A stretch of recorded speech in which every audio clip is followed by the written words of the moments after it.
Halo, sahabat-sahabat PA dimanapun berada. Apa kabar semuanya, sahabat PA?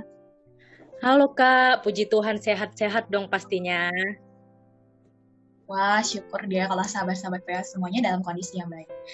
Oke, sahabat-sahabat PA, sebelumnya aku ucapin terima kasih buat sahabat-sahabat PA yang sudah menyempatkan waktunya untuk ngeklik podcast kita pada hari ini. Sahabat-sahabat PA pada hari ini akan mendengarkan materi dan juga pembahasan yang cukup menarik, bukan begitu?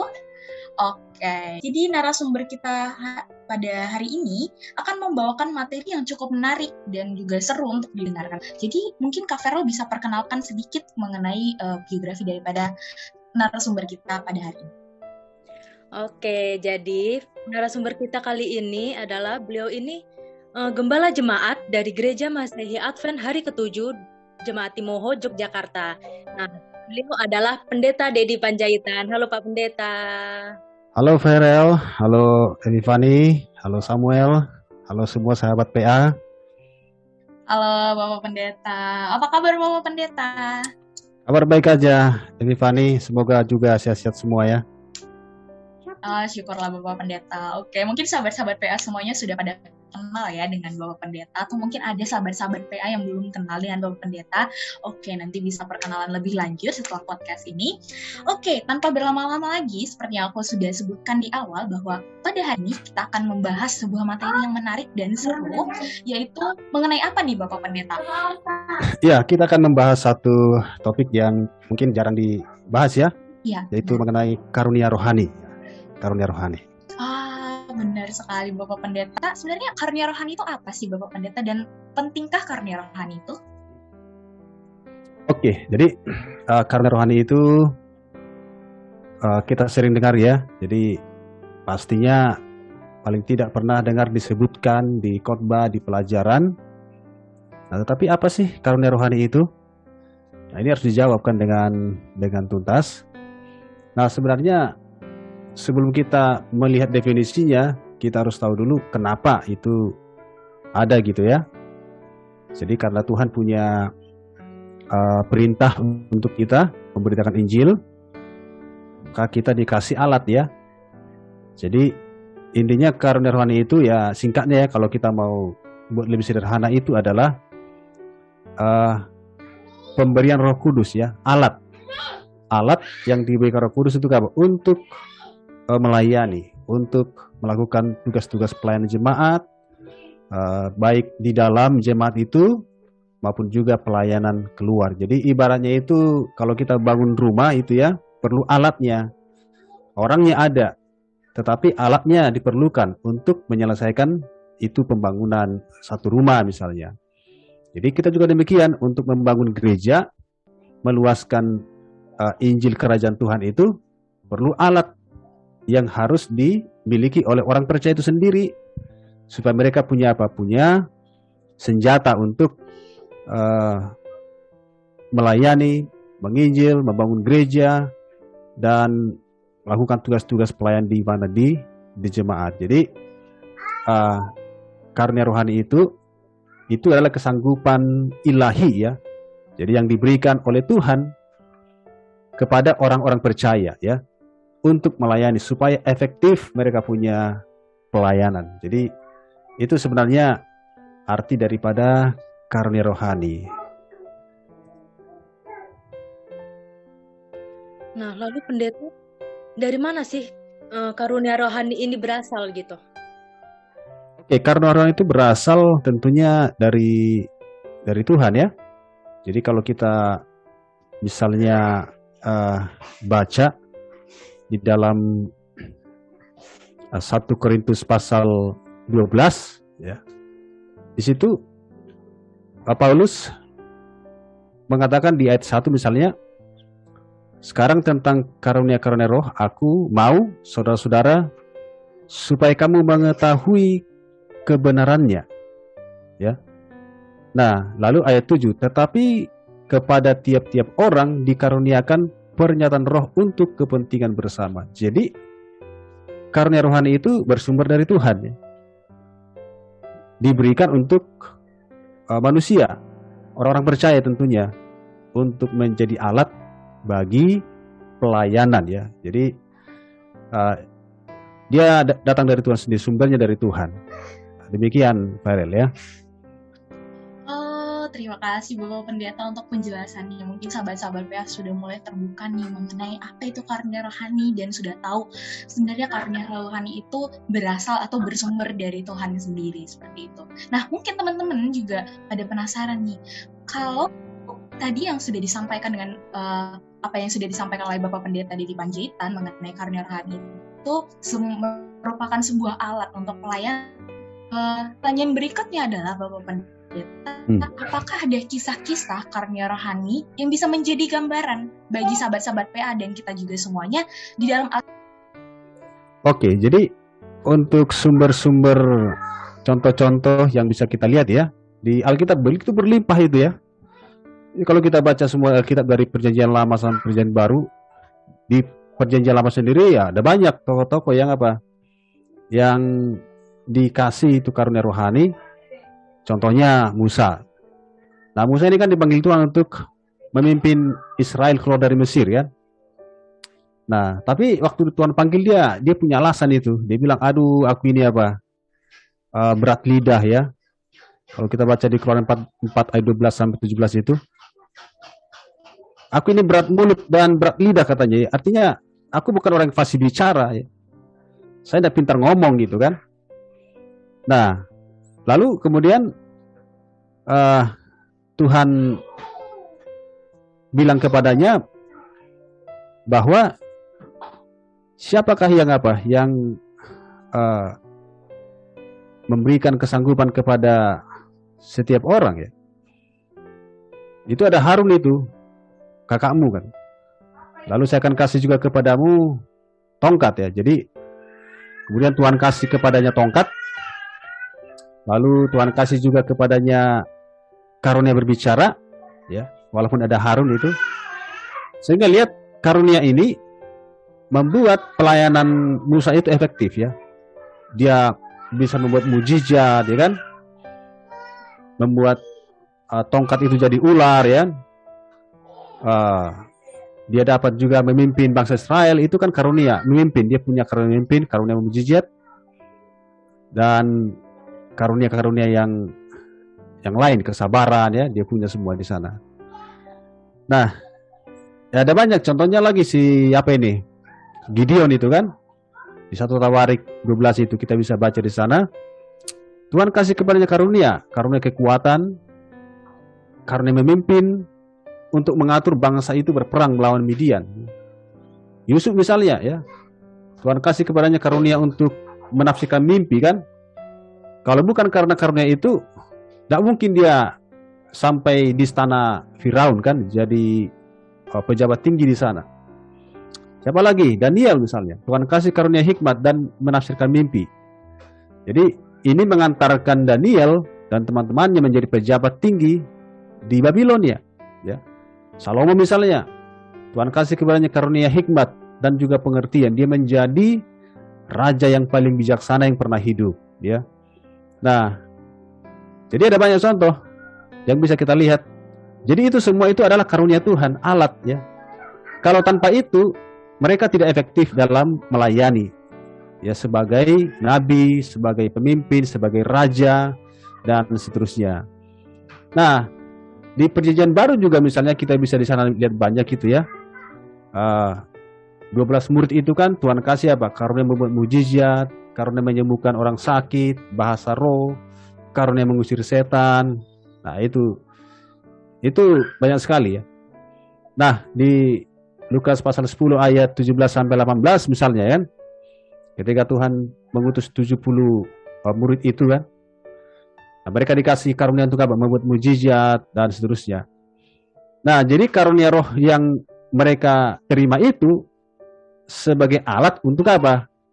Memberitakan Injil ya.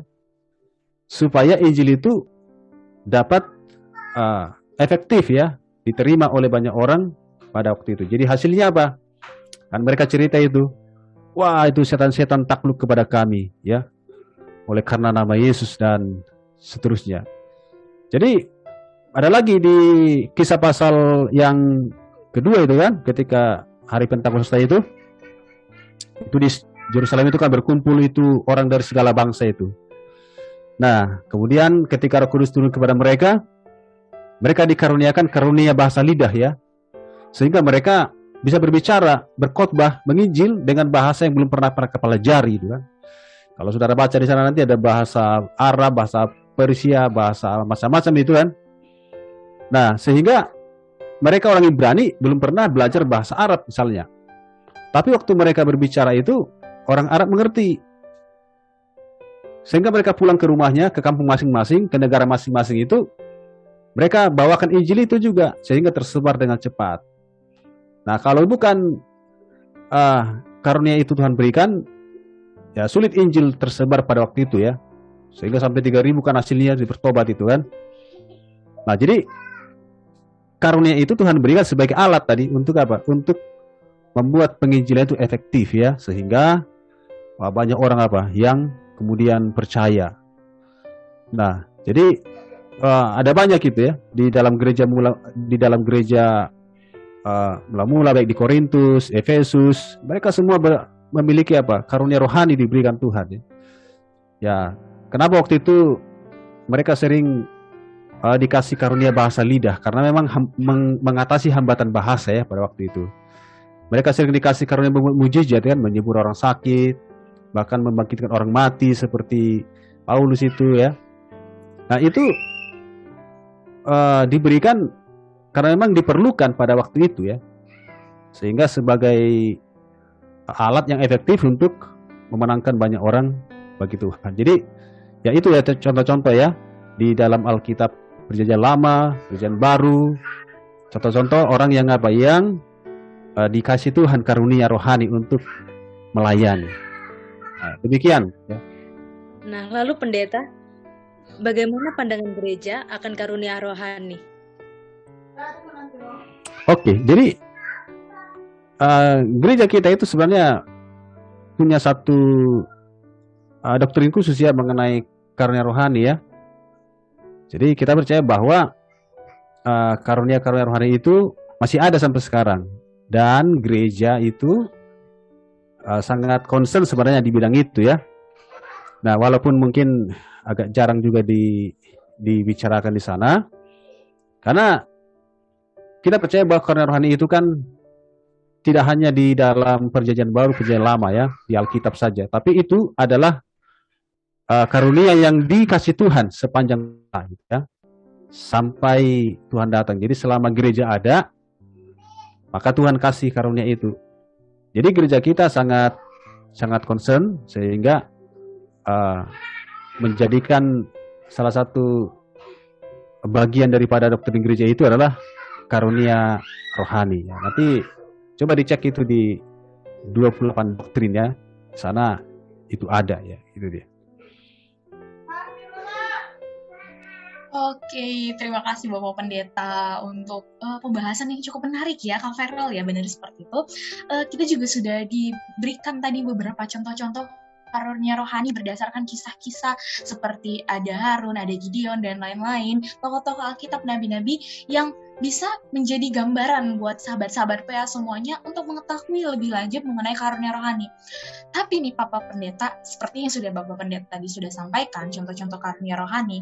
Nah, contoh-contoh karunia rohani apa sih nih Bapak Pendeta yang cukup relate, cukup bisa diaplikasikan atau diterima oleh sahabat-sahabat PA? Karena kan dari apa yang sudah disampaikan oleh Bapak Pendeta sendiri tadi, ada yang bisa berbicara dalam berbagai bahasa, dan itu mungkin agak sedikit sulit ya untuk diaplikasikan dan diterapkan oleh sahabat PA semuanya. Dan Bapak Pendeta mungkin bisa berikan contoh-contoh karunia rohani, mungkin teman atau sahabat PA ini nggak sadari bahwa itu adalah karunia rohani mereka seperti itu, Bu.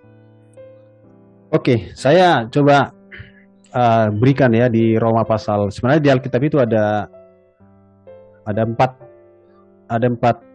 ayat ya yang membahas mengenai karunia rohani, misalnya 1 Petrus 4 ayat 10-11, Efesus pasal 4, Roma 12 6-8, 1 Korintus pasal 12 gitu ya. Nah, yang perlu dipahami adalah begini, bahwa karunia rohani itu tidak hanya yang ada di Alkitab ini, ada banyak karunia lain yang tidak dicatat di sana ya. Karena karunia rohani itu seringkali juga mengikuti perkembangan zaman yang ada ya. Itu kita percaya ya. Nah, mungkin sekarang kenapa kok karunia bahasa roh itu sekarang nggak terlalu uh, ditekankan, misalnya begitu kan? Ya sekarang kan kita tidak lagi susah Injil itu masuk oleh karena hambatan bahasa kan. Sekarang rata-rata orang sudah bisa bahasa Inggris misalnya kan. Ada penerjemah gitu kan. Ada alat yang bisa menerjemahkan. Nah, jadi kebutuhan karunia rohani itu saya percaya selalu up to date. Roh Kudus berikan sesuai dengan zamannya ya. Kalau sekarang zaman kita era digital, maka saya juga yakin bahwa di masa sekarang ini ada banyak karunia yang Tuhan berikan itu yang berhubungan dengan itu, dengan teknologi, dengan budaya yang ada sekarang ini, situasi yang ada di dunia kita kan gitu. Nah, tapi basisnya kan kita harus masuk ke Alkitab dulu kan. Di Roma pasal 12 ayat 6 sampai 8 misalnya. Nah, di sana ada sekitar 7 ya karunia rohani yang didaftarkan Paulus ya. Itu dia sampaikan kepada jemaat di Roma itu. Nah, di situ kan ada karunia bernubuat, karunia melayani, karunia mengajar, menasehati, memberi, memimpin, menunjukkan kemurahan. Nah, nanti kan bisa dicari ini definisinya kan. Tapi yang mau saya katakan ini di Roma pasal 12 6 sampai 8 itu dibagi dua itu ya. Karunia yang 7 ini gitu. Nah, yang pertama bernubuat, melayani, mengajar, menasihati. Ini kecenderungannya ini adalah untuk memperkuat mereka punya iman dan juga pemahaman mereka, dan juga untuk karunia jangkauan keluar itu ya, outreach ya. Nah, tapi 3 karunia yang terakhir memberi memimpin, menunjukkan kemurahan, memberi, memimpin, menunjukkan kemurahan. Nah, ini adalah untuk internal ya. Jadi untuk memperkuat gereja itu di dalam gitu. Nah, ini semua diperlukan ini ya. Semua diperlukan untuk membangun gereja dari dalam dan juga untuk menjangkau keluar. Jadi Tuhan sediakan karunia-karunia itu, alat-alat itu, baik untuk memperkuat di dalam maupun untuk menjangkau yang di luar. Nah, semua lengkap di sana. Nah, yang relevan sekarang ini apa? Semua relevan ini ya, karunia rohani ini. Tergantung kan kita orang muda kan perlu untuk mengambil waktu, mempelajarinya dan mencari tahu yang mana sih karunia rohani saya. Nah, karena kalau tidak ada kerinduan, keinginan untuk memahami, mengetahuinya, maka kita pun tidak akan tidak akan dapat menemukannya. Jadi sehingga kita tidak punya alat. Nah, sekarang orang muda kan ingin punya alat. Aduh, saya ingin melayani nih. Tapi aku itu mau buat apa, melayani apa gitu kan. Aku nggak punya pemahaman, nggak tahu mau bikin apa. Nah, karena itu maka orang-orang muda perlu pertama punya kerinduan, lalu bertanya sama Tuhan, berdoa, menunjukkan apa karunia rohani kita, lalu kemudian kita berusaha untuk mencari tahu. Setelah kita tahu, kita temukan karunia kita, lalu kita praktekkan dan kita kembangkan itu. Ya, jadi ada banyak karunia yang relevan ya, tapi itu harus dipelajari dan ditemukan supaya tahu dia. Ya gitu ya Fani ya. Nah, selanjutnya pendeta dari contoh-contoh karunia rohani tersebut. Nah, bagaimana cara kita untuk menemukan karunia rohani ini yang ada dalam diri kita masing-masing? Oke, gimana caranya? Apakah caranya? Tentu saja kan. Nah, hanya ini membutuhkan usaha ya, yang sungguh-sungguh. Karena karunia rohani itu tidak bisa ditemukan hanya dengan tes karunia rohani ya, walaupun itu membantu, atau juga dengan hanya ya ngira-ngira gitu ya. Tapi perlu ada tuntunan di sana untuk menemukan karunia rohani kita apa. Nah, yang paling pertama ketika kita ingin mengetahui apa karunia rohani kita, yang perlu kita buat itu pertama kita harus lahir baru dulu, ya. Hidup baru gitu. Nah, kenapa? Karena memang karunia rohani itu diberikan kepada orang-orang yang memang rindu hidup baru mereka, ya. Mereka bertobat, mereka hidup dalam Tuhan gitu kan, mereka setia kan gitu. Nah, kalau dia tidak bertobat, dia punya dari hidup-hidup lama, dosa-dosa lama, dosa-dosa kesayangan itu, ya kan tidak mungkin Tuhan berikan. Karena apa? Karunia rohani itu kan apa namanya itu ya? Itu bersifat rohani gitu kan. Nah, kalau kita tidak hidup rohani, ya kan tidak mungkin kita temukan hal rohani dari apa yang kita akan cari kan gitu. Nah, jadi ada 4 syarat itu ya. Yang pertama harus menjadi orang Kristen sejati ya. Tadi dalam arti kita benar-benar lahir baru ya. Punya komitmen kepada Yesus. Karena itulah syaratnya di dalam Kisah 1 ayat 8 itu kan. Kamu akan menerima kuasa kalau Roh Kudus turun ke atas kamu. Jadi kuasa itu dari Roh Kudus. Diberikan kepada orang yang apa? Yang lahir baru. Nah, yang kedua, harus percaya kepada karunia rohani ya. Kita percaya bahwa Tuhan punya alat yang diberikan kepada kita untuk melayani. Nah, jadi itu yang kedua ya. Yang ketiga, harus punya kerinduan dan mau melayani.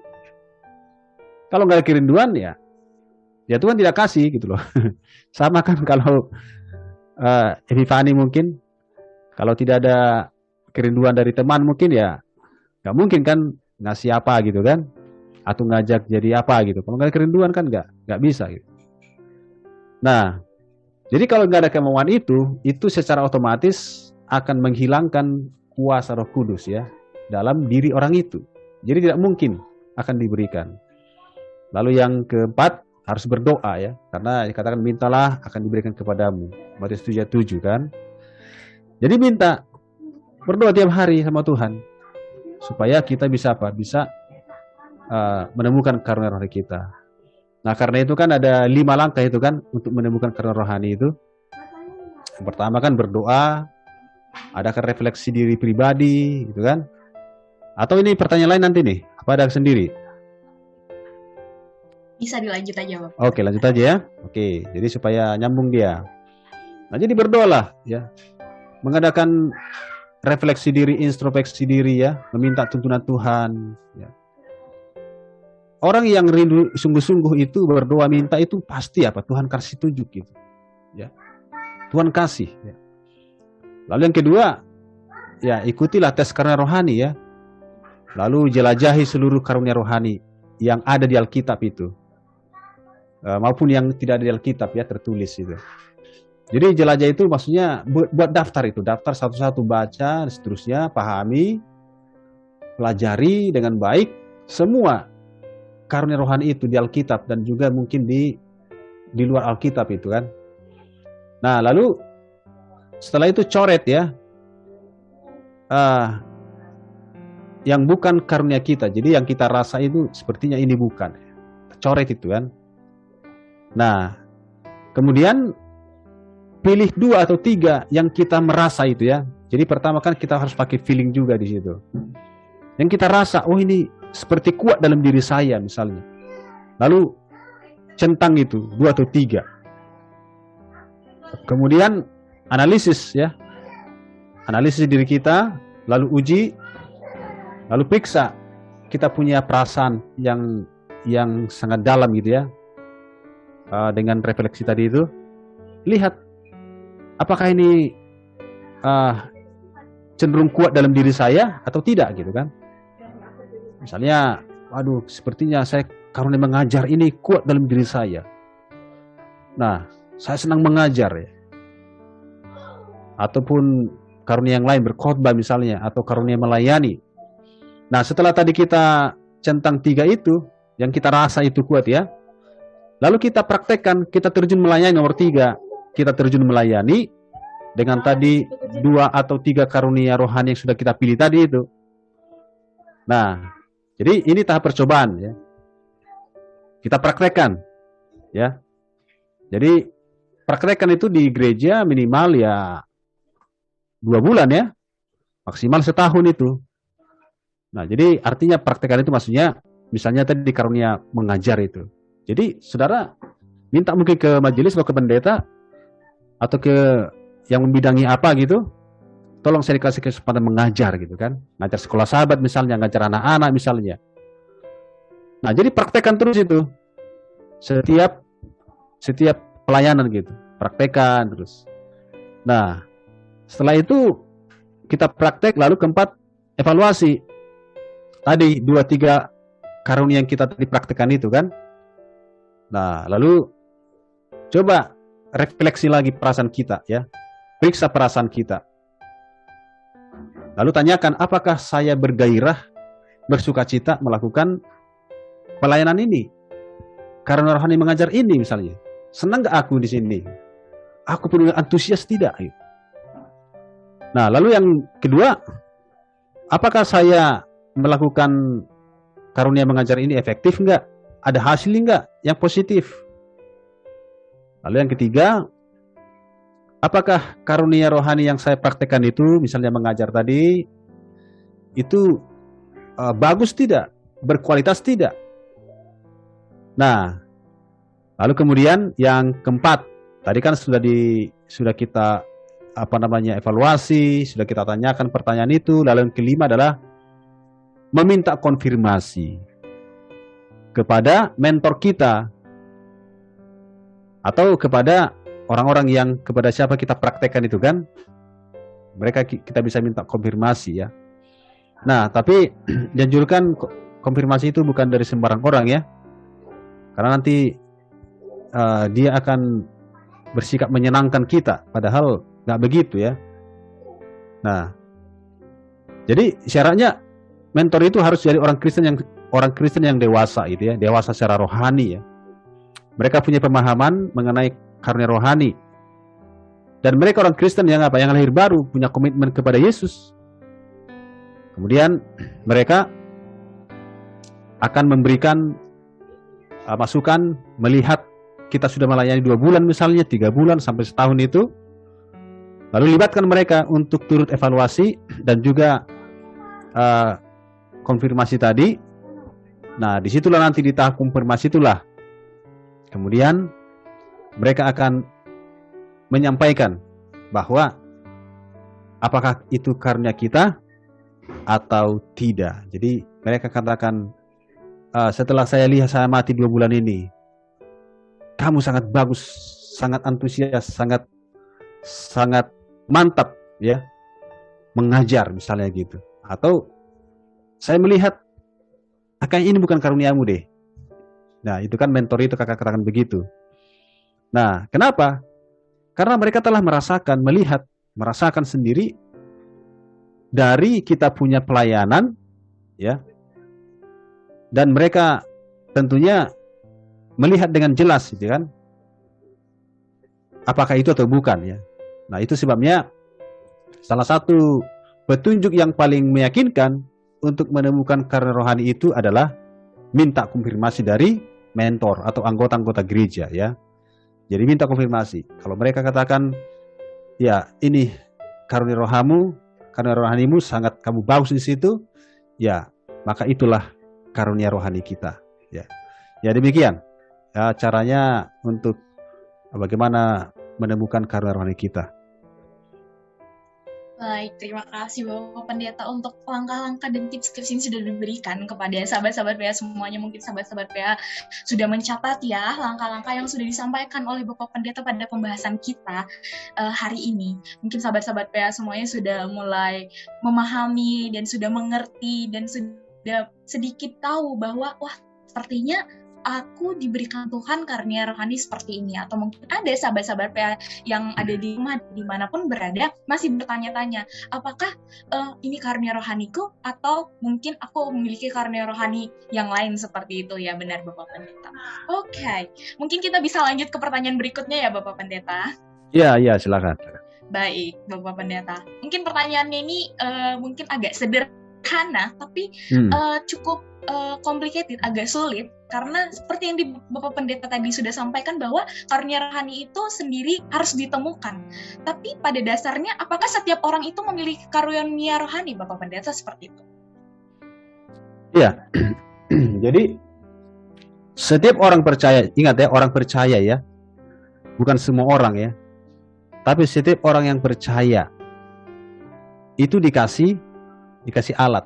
Kenapa? Setiap orang percaya itu kan ketika dia percaya kepada Yesus, dia terima Yesus, maka dia menjadi murid. Jadi setiap orang yang lahir di dalam gereja, dia dibaptis, ya, dia itu adalah murid.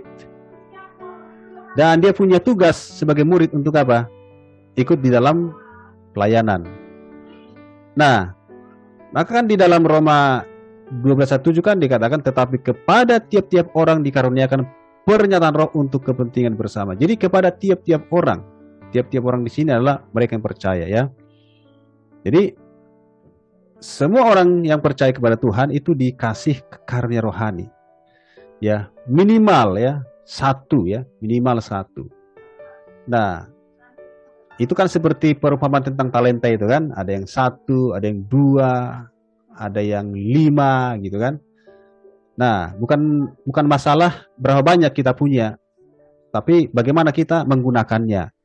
Apakah itu berkembang atau tidak.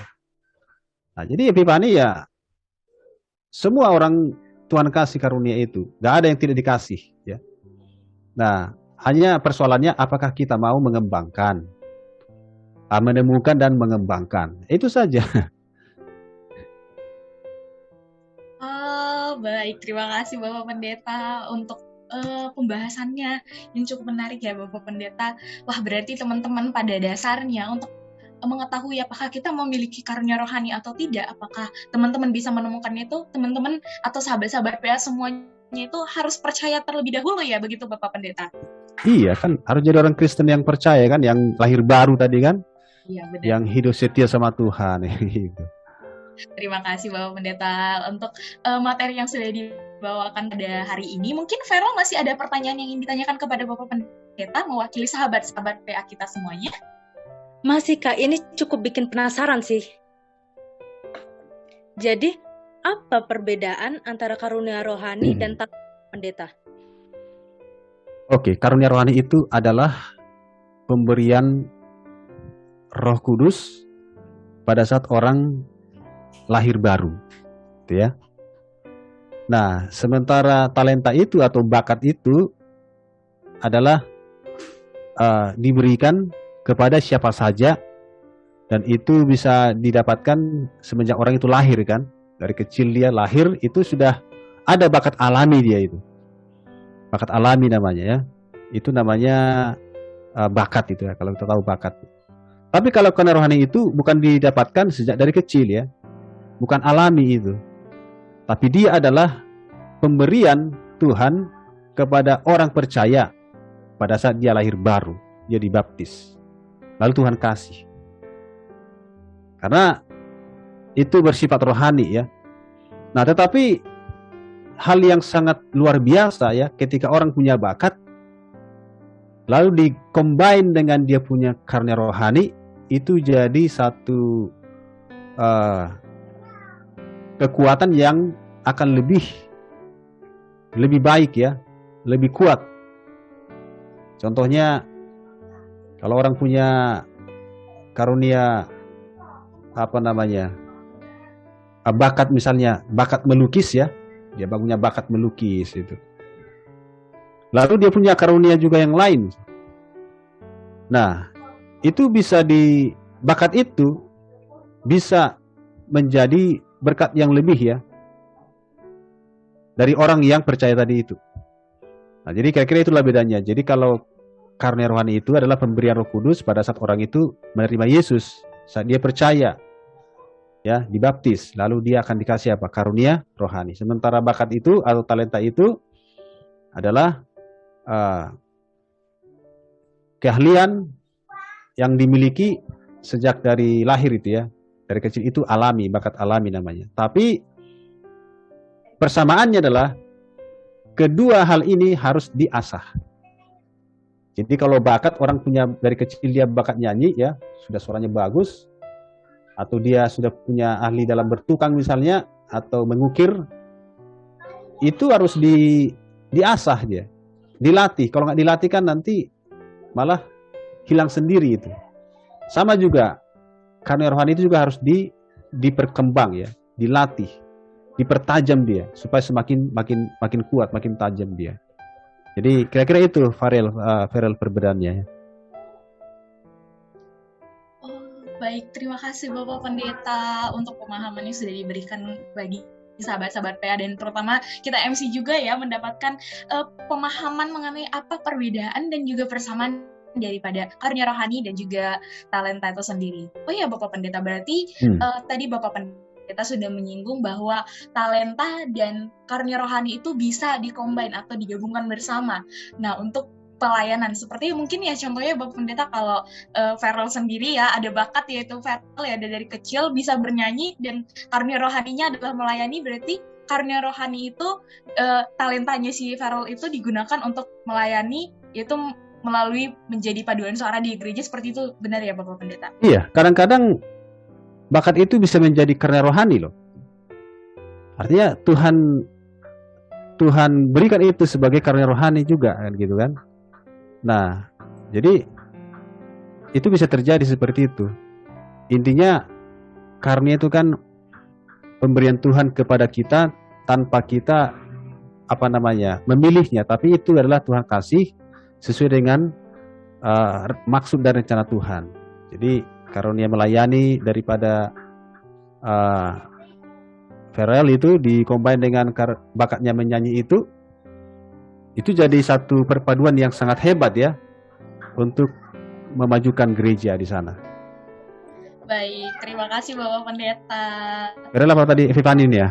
Saya Bapak Pendeta. Tidak apa-apa, sama-sama. Saya juga bareng sama Farel di sini. Oke. Terima kasih Bapak Pendeta untuk pemahaman dan materi yang begitu bagus ya, dan sangat menarik buat sahabat-sahabat PA pahami bersama dan juga bisa diaplikasikan. Berarti untuk sahabat-sahabat PA yang mungkin ada talenta bernyanyi, bermain piano, atau mungkin bermain alat musik lainnya bisa dikombin dengan karunia rohani melayani melalui talentanya, yaitu contohnya bermain piano di gereja seperti itu ya Bapak Pendeta untuk memandu. Iya, betul itu, betul. Ya, berarti sahabat-sahabat PA mungkin sudah bisa memulai dari tips-tips atau langkah-langkah yang sudah disampaikan oleh Bapak Pendeta melalui materi dan pembahasan pada hari ini untuk menemukan karunia rohani masing-masing. Jadi untuk sahabat ini, mungkin teman-teman atau sahabat-sahabat PA dimanapun berada sudah bisa mulai dari sahabat ini melayani di gereja melalui talenta seperti yang tadi sudah saya sebutkan sebelumnya.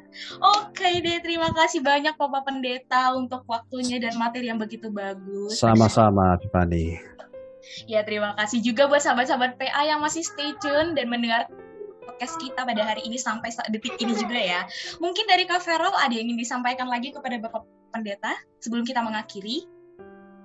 Wah, terima kasih banyak Pak Pendeta dengan materi yang sangat bagus dan sangat seru. Jadi banyak pemahaman yang kami dapat untuk materi kali ini. Ya, sama-sama. Saya juga senang ya. Saya juga bisa memperlengkapi orang muda.